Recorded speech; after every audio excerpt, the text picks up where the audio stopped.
सभी को प्रभु यीशु मसीह के नाम में जय मसीह की।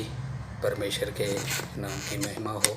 प्रभु ने ये एक अच्छा सुंदर अवसर हमें दिया है कि हम आज परमेश्वर के वचन में से कुछ बातें मैं आप लोगों के सामने रखना चाहता हूँ।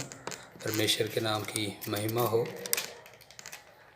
आज मैं एक विशेष विषय आप लोगों के सामने रखना चाहता हूँ, जो कि है उद्धार के बारे में। उद्धार पाना हर एक व्यक्ति के लिए बहुत ज़रूरी है, क्योंकि इस दुनिया में हम लोग 70-80 साल नहीं तो 100 साल तक हम यहाँ पर जीवन बिता सकते हैं, लेकिन सबसे बड़ी बात है कि हम आने वाले दिनों में जो हम इस संसार में अभी जो घटनाएं देख रहे हैं, तो उससे हमें पता चलता है कि बाइबल की बहुत सारी भविष्यवाणियाँ जो प्रभु ने की थी वो पूरी हो रही है। तो हर एक व्यक्ति को उद्धार पाना बहुत ज़रूरी है, क्योंकि इस दुनिया में हम कुछ ही समय के लिए रहेंगे, क्योंकि हमारा जीवन बहुत ही छोटा है। तो आज हम उद्धार के बारे में समझेंगे। बहुत सारे लोग उद्धार के बारे में भी बहुत कम जानते हैं, क्योंकि हम कई सारी कलीसियाओं में देखते हैं कि उद्धार के बारे में सुसमाचार बहुत कम सिखाया जाता है। तो कई सारे लोगों से हम लोग जब ऐसे मिलते हैं तो हम सीधा उनसे बात करते हैं कि आपने कब उद्धार पाया। तो उनको जब हम ये बातें पूछते तो उनको कुछ भी ये समझ नहीं आता, और वो बोलते हैं कि हमने जब हमने प्रभु को जाना तो हमने बपतिस्मा ले लिया। तो बपतिस्मे के बारे में डायरेक्ट वो बात करते हैं, लेकिन प्रभु का वचन हमें क्या कहता है? बपतिस्मा हमें बचा नहीं सकता है। प्रिय भाई और बहनों, बपतिस्मा से हम स्वर्ग नहीं जा सकते। स्वर्ग जाने के लिए प्रभु ने एक रास्ता खोला है, और वो रास्ता है प्रभु यीशु मसीह के बलिदान पर विश्वास करना और अपने आप को पापी स्वीकार करना। परमेश्वर का वचन हमें कहता है कि जब हम अपने आप को पापी मानते हैं और प्रभु यीशु मसीह के उस बलिदान पर विश्वास करते हैं कि प्रभु यीशु मसीह मेरे पापों के लिए मारा गया, गाड़ा गया और तीसरे दिन मुर्दों में से जी उठा। अगर जिस दिन हम ये विश्वास करते हैं उसी दिन हमारा उद्धार जो है हो जाता है। लेकिन बहुत सारे अनदर कलीसियाओं के लोग हैं जिन्हें ये बातें नहीं सिखाया जाता, और वचन में भी कई सारी बातें लिखी हैं कि जब यीशु मसीह वापस आएगा बादलों के ऊपर, तो बहुत सारे लोग हैं जो यहीं रह जाएंगे, और जो उद्धार पाए हुए व्यक्ति हैं उन सबको प्रभु यीशु मसीह अपने साथ स्वर्ग में ले जाएगा, और बहुत सारे लोग यहीं पर रह जाएंगे। कई परमेश्वर के दास लोग ऐसे भी एक्सप्लेन करते हैं कि कई पास्टर लोग भी इधर ही रह जाएंगे, और रेगुलर चर्च जाने वाले लोग भी इधर ही रह जाएंगे, और जिन्होंने प्रभु यीशु मसीह को सच्चे हृदय से अपने अंदर बुलाया था, अपने पापों की तौबा की थी, प्रभु यीशु मसीह को अपना उद्धारकर्ता करके ग्रहण किया था, वो सारे लोग प्रभु यीशु मसीह के साथ स्वर्ग में चले जाएंगे। प्रभु ने अपने साथ ले जाएगा। ये बात सोचने वाली है। आज हम बाइबल में से ही है कुछ बातों को हम देखेंगे कि प्रभु यीशु मसीह हमें उद्धार कैसे देता है और उद्धार कैसे हम प्राप्त कर सकते हैं। सबसे पहली बात में एक पोर्शन हम पढ़ेंगे बाइबल में से, लूका का सुसमाचार उसका 18 अध्याय। लूका का सुसमाचार उसका 18वां अध्याय, उसका 9 से हम 14 तक हम पढ़ेंगे। लूका का सुसमाचार 18 अध्याय उसका 9 से 14 तक। यहाँ पर एक घटना हुई है, हम उसको पढ़ के देखेंगे। उसने उनसे जो अपने ऊपर भरोसा रखते थे कि हम धर्मी हैं और दूसरों को तुच्छ जानते थे, ये दृष्टांत कहा। यहाँ पर यीशु मसीह एक दृष्टांत सुना रहे हैं, हम उसको पढ़ेंगे। दो मनुष्य मंदिर में प्रार्थना करने के लिए गए। एक फरीसी था और दूसरा चुंगी लेने वाला। फरीसी खड़ा होकर अपने मन में यूँ प्रार्थना करने लगा, हे परमेश्वर, मैं तेरा धन्यवाद करता हूँ कि मैं दूसरे मनुष्यों के समान अंधेर करने वाला, अन्यायी और व्यभिचारी नहीं, और न इस चुंगी लेने वाले के समान हूँ। मैं सप्ताह में 2 बार उपवास कर रखता हूँ। मैं अपनी सब कमाई का दशवांश भी देता हूँ। परंतु चुंगी लेने वाले ने दूर खड़े होकर स्वर्ग की ओर आंखें उठाना भी ना चाहा, वरन अपनी छाती पीट पीट कर कहा, हे परमेश्वर, मुझ पापी पर दया कर। मैं तुमसे कहता हूँ कि वह दूसरा नहीं, परंतु यही मनुष्य धर्मी ठहराया जाकर अपने घर गया। परमेश्वर के नाम की महिमा हो। हम जब ये वचन पढ़ते हैं तो हमें समझ में आता है कि हम उद्धार कैसे प्राप्त कर सकते हैं। यहाँ पर 2 व्यक्तियों के बारे में हम लोग पढ़ते हैं, एक फरीसी है, एक चुंगी लेने वाला। मेरे प्रिय भाई बहनों, प्रभु यीशु मसीह ने ये उदाहरण क्यों बताया? हम 9 आयत में हम अच्छे से समझ सकते हैं कि वहाँ पर लिखा है कि उसने उनसे जो अपने ऊपर भरोसा रखते थे कि हम धर्मी हैं। देखिए, यहाँ पर एक बहुत ही मेन बात जो यहाँ पर हम देखते हैं कि उसने उनसे जो अपने ऊपर भरोसा रखते थे, मतलब कि अपने ऊपर भरोसा रखते थे कि हम धर्मी हैं, मतलब कि उनको घमंड था कि हम अपने ऊपर भरोसा रखते थे कि हम धर्मी हैं। तो प्रभु यीशु मसीह ने उनको ये दृष्टांत सुनाया। तो हम जब आगे पढ़ते हैं तो 2 मनुष्य मंदिर में प्रार्थना करने के लिए गए। 2 मनुष्य मंदिर में प्रार्थना करने के लिए गए। एक फरीसी था और दूसरा चुंगी लेने वाला। तो हम 2 मनुष्यों के बारे में पढ़ते हैं, एक फरीसी था और दूसरा चुंगी लेने वाला। तो ये फरीसी लोग कौन होते थे? फरीसी लोग हम बाइबल में से देखते हैं कि फरीसी जो है वो परमेश्वर के वचन को अच्छी तरह जानने वाले और बहुत ही गहराई से अध्ययन करने वाले वो लोग थे। मतलब कि परमेश्वर के वचन को बहुत ही गहराई से जानने वाले वो व्यक्ति लोग थे। तो मतलब कि जब पहला फरीसी जब हम देखते हैं बाइबल में, एजरा नामक जो बाइबल में पहला फरीसी था, तो वो फरीसी तो बहुत अच्छे थे, उनको परमेश्वर के वचन का बहुत ज्ञान था। लेकिन धीरे धीरे धीरे जब ये आगे बढ़ते गए तो जब प्रभु यीशु मसीह के टाइम के जो फरीसी लोग हैं ये बहुत ही कपटी थे। ये दिखावे के लिए सब सारे काम करते थे और बाहर से कुछ और हैं, अंदर से कुछ और हैं। तो हम बाइबल में ही बहुत सारी बातें ऐसे देखते हैं कि प्रभु यीशु मसीह ने इनको बहुत डांटा हुआ है कि प्रभु यीशु मसीह एक जगह कहते हैं कि तुम, हे फरीसियों, तुम अंदर से सड़े हुए उस कब्र के समान हो। बाहर तो चूना फिरा है लेकिन अंदर तुम्हारा उस मुर्दे के समान है जो कब्र के अंदर होता है, सड़ा हुआ। तो तुम्हारा मन जो है परमेश्वर के साथ मिला हुआ नहीं है। तो और भी बहुत सारी बातें हैं जहाँ पर यीशु मसीह ने फरीसियों को बहुत बार ऐसे डांट लगाई है, फटकार लगाई है। तो फरीसी लोग जो होते थे बहुत मतलब कि ज्ञानवान लोग थे। तो दूसरा अभी हम देखते हैं कि दूसरा व्यक्ति था चुंगी लेने वाला। तो ये चुंगी लेने वाला कौन है? चुंगी लेने वाला जो व्यक्ति होते थे उस समय चुंगी लेने वाले एक बदनाम लोग होते थे, क्योंकि ये लोग चुंगी लेते थे, दूसरों से छीन कर वो चुंगी वगैरह लेते थे। और ये रोमन लोगों का उस समय राज है। तो उस समय रोमी लोग इन मतलब कि सबसे घटिया व्यक्ति लोगों को खड़ा करते थे चुंगी लेने के लिए।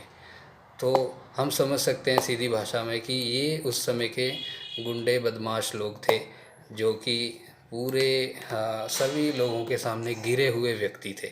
मतलब कि एक बदनाम कौम थी चुंगी लेने वाले जो होते थे। तो हम यहाँ पर देखते हैं कि ये दोनों व्यक्ति परमेश्वर के सामने प्रार्थना करने के लिए जाते हैं। तो हम 11 आयत में पढ़ते हैं, फरीसी खड़ा होकर अपने मन में यूँ प्रार्थना करने लगा, हे परमेश्वर, मैं तेरा धन्यवाद करता हूँ, मैं दूसरे मनुष्यों के समान, ध्यान से ऐसे देखिए, उसने कहा मैं दूसरे मनुष्यों के समान अंधेर करने वाला नहीं और अन्यायी और बेविचारी नहीं, मैं ना इस चुंगी लेने वाले के समान हूँ। मैं सप्ताह में 2 बार उपवास रखता हूँ, मैं अपनी सब कमाई का दशवांश भी देता हूँ। परमेश्वर के सामने अपने कामों को गिना रहा है, परमेश्वर के सामने अपने आप को मतलब कि एक घमंड कर रहा है कि मैं ऐसा करता हूँ परमेश्वर, मैं ऐसे अच्छे काम करता हूँ तुम्हें प्रसन्न करने के लिए। अपने अच्छे कामों को वो गिना रहा है। लेकिन जब हम दूसरे व्यक्ति के बारे में देखते हैं तो वहाँ पर लिखा है, परंतु चुंगी लेने वाले ने दूर खड़े होकर, मतलब कि दूर खड़ा होकर बहुत डर रहा है परमेश्वर से, चुंगी लेने वाला दूर खड़े होकर, और आगे बढ़ते हैं हम, स्वर्ग की ओर आंखें उठाना भी ना चाहा, बल्कि स्वर्ग की ओर देख भी नहीं रहा है वो, इतना शर्मिंदा है और इतना दुखी है वो, और इतना परमेश्वर से डर रहा है वो। तो आगे है जब हम पढ़ते हैं तो वरन अपनी छाती पीट पीट कर कहा, हे परमेश्वर मुझ पापी पर दया कर। उसने कहा, अपनी छाती पीट पीट कर उसने कहा, हे परमेश्वर मुझ पापी पर दया कर। ये बात हम विचार करने वाली है। उसने बहुत उदास हुआ, मतलब कि अपने मन में खेदित हुआ और बहुत दुखी हुआ और रोने लग गया और कहता है, परमेश्वर मुझ पापी पर दया कर। उसने अपने आप को स्वीकार किया कि वो एक पापी व्यक्ति था। तो यहाँ पर प्रभु यीशु मसीह ने देखो क्या कहा 14 आयत में, मैं तुमसे कहता हूँ कि वह दूसरा नहीं परंतु यही मनुष्य धर्मी ठहराया जाकर अपने घर गया। जो परमेश्वर के सामने अपने पापों को मान लेता है, जो परमेश्वर के आगे झुक जाता है, परमेश्वर उसे धर्मी ठहराता है। ये बाइबल का संदेश है। बाइबल में प्रभु यीशु मसीह ने बहुत बार ऐसे उदाहरण दिए जिसको हम समझ सकते हैं कि हमें जो मुक्ति है, जो उद्धार है, जो स्वर्ग में जाने हमें जगह मिल सकता है, वो हमारे कामों से नहीं बल्कि परमेश्वर के उस अनुग्रह से। और जब हम अपने आप को पापी स्वीकार करते हैं, जब हम मान लेते हैं कि परमेश्वर मुझसे गलतियां हुआ है, परमेश्वर आपके विरुद्ध मैं चला हूँ, परमेश्वर मैं आपके विरुद्ध निंदा किया है, आपका निंदा किया है, आपके सारे हुक्मों को मैं तोड़ता हूँ, मैं एक पापी मनुष्य हूँ, तो परमेश्वर उसे धर्मी ठहराता है। और भी एक जगह पर हम पढ़ते हैं कि इसी का 18 अध्याय में आगे 18 का 18 में लूका 18 का 18 में जब हम पढ़ते हैं तो वहाँ पर भी हम देखते हैं कि एक सरदार जो है प्रभु यीशु मसीह के पास आया, तो वो भी प्रभु यीशु मसीह के पास आता है और कहता है, हे उत्तम गुरु, अनंत जीवन का अधिकारी होने के लिए मैं क्या करूं, है ना। प्रभु यीशु मसीह को मस्का लगा रहे हैं, मतलब कि मक्खन लगा रहे हैं। तो यहाँ पर हम देखते हैं कि 19 आयत में वो लिखता है कि यीशु ने उससे कहा, प्रभु यीशु मसीह ने कहा कि मुझे उत्तम क्यों कहता है, कोई उत्तम नहीं, केवल एक अर्थात परमेश्वर। प्रभु यीशु मसीह को पता था कि ये क्या करने आ रहा है। तो प्रभु यीशु मसीह उसके मन के विचारों को सब समझता था कि ये क्यों आया है मेरे पास। तो उसने कहा केवल एक ही अर्थात परमेश्वर। 20 में लिखता है, तू आज्ञा को तो जानता है। सारी आज्ञाएं प्रभु ने उसको सुनाई। तो वो व्यक्ति कहता है कि इन आज्ञाओं को मैं अपने बचपन से ही, लड़कपन से ही, मतलब कि पूरा पालन करता हूँ। तो प्रभु यीशु मसीह ने 22 आयत में क्या कहा, ये सुन यीशु ने उससे कहा, तुझ में अब भी एक बात की घटी है, अपना सब कुछ बेचकर कंगालों को बांट दे और तुझे स्वर्ग में धन मिलेगा और आकर मेरे पीछे हो ले। तो 23 में हम पढ़ते हैं कि वह ये सुनकर बहुत उदास हुआ क्योंकि वह बड़ा धनी था, है ना। तो वो बहुत बड़ा धनी था और जब आता था तो परमेश्वर के पास आया तो उसने सोचा कि मैं प्रभु यीशु मसीह को बोलूँगा कि मैं तो सारी आज्ञाओं को मानता हूँ, और प्रभु यीशु मसीह मुझे कह देगा कि हाँ तू तो सारी आज्ञाओं को मानता है तो तू तो स्वर्ग में जाएगा पक्का, है ना। लेकिन यहाँ पर हम पढ़ते हैं कि प्रभु यीशु मसीह ने उसे एक आज्ञा, एक बात उसको बोला। प्रभु यीशु मसीह जानते थे कि वो बहुत बड़ा धनी था, तो प्रभु यीशु मसीह ने उससे कहा कि तू सारा अपना धन है जो गरीबों को बांट दे। लेकिन हम पढ़ते हैं कि वो उदास होकर वहाँ से चला गया। मेरे प्रियो, ये बात हमें बहुत अच्छी से तरह से समझना है कि हमें जो उद्धार है, जो मुक्ति है, वो प्रभु के अनुग्रह के द्वारा ही मिली है। जब हम अपने आप को पापी मानते हैं उसी के कारण हमें मिली है। हम और भी बहुत सारी बातें हम परमेश्वर के वचन से देखते हैं। जब हम रोमियो की पत्री में आते हैं तो वहाँ पर साफ रीति से हम पढ़ते हैं कि प्रभु यीशु मसीह से हम कैसे उद्धार प्राप्त कर सकते हैं, कैसे मुक्ति को प्राप्त कर सकते हैं। जब हम रोमियो की पत्री 10 अध्याय का 9वां वचन में हम पढ़ते हैं कि यदि तू अपने मुंह से यीशु को प्रभु जानकर अंगीकार करे और अपने मन से विश्वास करे कि परमेश्वर ने उसे मरे हुओं में से जिलाया तो तू निश्चय उद्धार पाएगा, तो तू निश्चय उद्धार पाएगा। कोई भी इसमें वो नहीं है कि नहीं पाएगा, पक्का निश्चय निश्चय वो उद्धार पाएगा जिसने भी प्रभु यीशु मसीह को अपने मुंह से अंगीकार किया है और ये विश्वास किया है कि प्रभु यीशु मसीह, मैं पापी हूँ और आप मेरे पापों के लिए मारे गए, गाड़े गए और तीसरे दिन आप मुर्दों में से जी उठे आज, और आप जीवित परमेश्वर हैं। जो ये विश्वास करता है, प्रभु यीशु मसीह का वचन कहता है कि वो निश्चय उद्धार पाएगा, निश्चय मुक्ति पाएगा, और उस मुक्ति से हमें कोई भी अलग नहीं कर सकता। मेरे प्रिय भाई और बहनों, मैं ये बात बताना चाहता हूँ कि हमें अगर मुक्ति, उद्धार चाहिए तो हमें स्वीकार करना पड़ेगा कि हम पापी हैं। मैं पापी हूँ प्रभु जी, बस इतना बोलना है कि मैं प्रभु जी पापी हूँ, आपने मेरे पापों के लिए अपने आप को बलिदान किया। हम कभी भी अपने कामों से स्वर्ग में नहीं जा सकते, चाहे जितना मर्जी हम अच्छे काम कर लें, जितना मर्जी हम खाना खिला लें, जितना मर्जी हम सेवा कर लें, लेकिन उद्धार जो है वो हमें कामों से नहीं मिलेगा। क्योंकि इफिसियों के पत्री 2 अध्याय का 8वां वचन में लिखा है कि हमारे काम हमें बचा नहीं सकते। हमारा जो उद्धार है वो हमारे कामों से नहीं हुआ, हमारा जो उद्धार है उसके अनुग्रह के द्वारा हुआ है।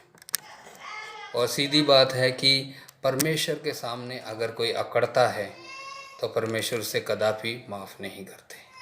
अगर कोई व्यक्ति परमेश्वर के सामने झुक जाता है, उससे क्षमा मांगता है, तो परमेश्वर उसको माफ़ी देते हैं और उसे धर्मी ठहराते हैं। जैसे हमने वो चुंगी लेने वाला देखा कि वो झुककर परमेश्वर के सामने डगमगाया, उससे प्रार्थना की, प्रभु मैं पापी हूँ, मैं तेरी ओर देखना, वो प्रभु की ओर देख भी नहीं सकता था, इतना मतलब कि डर रहा था, और इतना वो गिड़गिड़ाया प्रभु के सामने, और प्रभु ने उसे उद्धार और मुक्ति और उसे दे दिया, उसे धर्मी ठहरा दिया। लेकिन जो फरीसी था वो तो अपने काम गिनाने लग गया।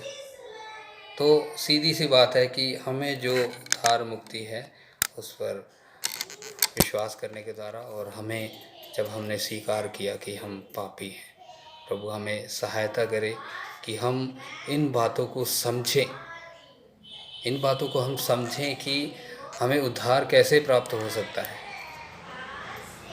हमारे चाहे बाबा दादा माता पिता उन्होंने प्रभु को ग्रहण किया, अगर मैंने नहीं किया है तो मैं स्वर्ग नहीं जा सकता। शायद मैंने मसीह परिवार में जन्म लिया है, लेकिन सबको अपना अपना लेखा देना पड़ेगा। सबको अपने उद्धार के लिए खुद ही प्रभु को ग्रहण करना पड़ेगा, तभी हमारी आत्मा जो है बच सकती है, तभी हमारी आत्मा जो है बच सकती है। जिन्होंने प्रभु यीशु मसीह को ग्रहण नहीं किया उनके लिए मेरा एक संदेश है कि जीवन बहुत छोटा है। आइए हम अपने आप को जांचें कि मरने के बाद हमारा क्या होगा। आज प्रभु यीशु मसीह का वचन आप लोगों से कहता है कि हम प्रभु यीशु मसीह पर विश्वास करें, क्योंकि वो ही है जो इस संसार का उद्धार करता है। उसने सारी जातियों के लिए, सारे मनुष्यों के लिए अपने आप को, उनके पापों के लिए अपने आप को बलिदान किया और वो मारा गया, गाड़ा गया और तीसरे दिन वो मुर्दों में से जी उठा। और जो कोई उस पर प्रभु यीशु मसीह को ग्रहण करने की ज़रूरत है। आज हम अपने आप को सोचें, अपने मनों को विचारें, मन से विचारें कि हमें क्या करना है। प्रभु यीशु मसीह पर विश्वास करें तो आपको मुक्ति मिलेगा। क्योंकि आजकल देखो वो महामारी के बारे में प्रभु यीशु मसीह के वचन में लिखा है कि महामारियाँ आएंगी। ये प्रभु यीशु मसीह के आने का एक चिन्ह है। और जीवन बहुत छोटा है, आज ही प्रभु को अपनाएं। प्रभु आपके दिल में आना चाहता है, प्रभु आपको क्षमा देना चाहता है, प्रभु आपको शांति देना चाहता है, प्रभु आपको आराम देना चाहता है। आज ही प्रभु यीशु मसीह को स्वीकार करें, प्रभु आपकी सहायता करे, प्रभु आपको अनुग्रह दे, प्रभु आपको बुद्धि दे कि इन वचनों से आपको समझ और बुद्धि और ज्ञान मिले। परमेश्वर के नाम की महिमा हो। प्रभु आपको सहायता करे। जय मसीह की।